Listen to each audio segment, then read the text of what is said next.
محترم سامعین، آج ہمارا موضوع ہے والجار ذی القربى والجار الجنب، قریبی ہمسائے اور دور کے ہمسائے۔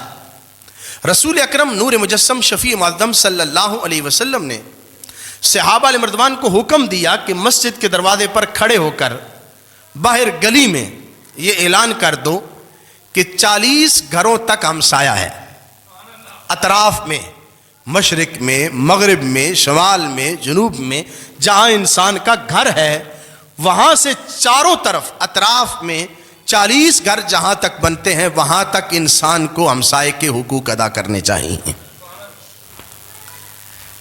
سراج الامہ امام الائمہ امام اعظم ابو حنیفہ رحمۃ اللہ تعالی، آپ نے ذکر کیا کہ تمہارا قریبی ہمسایہ والجار ذی القربى وہ کون ہے؟ کہا جس کا مکان تمہارے مکان کے ساتھ ملتا ہے، وہ تمہارا قریبی ہمسایہ۔ اور صحابہ علیہ مردوان نے رسول اکرم نور مجسم شفیع معظم صلی اللہ علیہ وسلم سے عرض کیا، یا رسول اللہ صلی اللہ علیہ وسلم، ہمارا قریبی ہمسایہ کون ہے؟ تو رسول اللہ صلی اللہ علیہ وسلم نے فرمایا، جس کا دروازہ تمہارے دروازے کے قریب ہے، باقی لوگوں سے جس کا دروازہ تمہارے گھر کے قریب ہے وہ تمہارا ہمسایہ ہے۔ قرآن مجید فرقان حمید میں دونوں ہمسایوں کا ذکر ہوا، والجار ذی القربى والجار الجنب، قریب کے ہمسائے اور دور کے ہمسائے۔ اور رسول اکرم صلی اللہ علیہ وسلم کی شریعت پر نظر کریں تو ہمسایوں کی 3 قسمیں بنتی ہیں۔ 3۔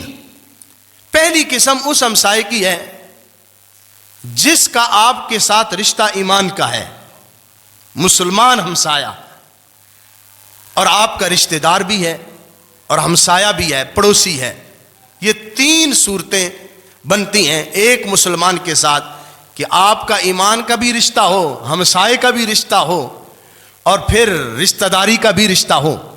تو 3 رشتوں کی وجہ سے اس سے پیار کرنا پڑتا ہے، ایک تو ہمسائے کی وجہ سے، ایک ایمان کی وجہ سے، اور ایک رشتہ داری کی وجہ سے۔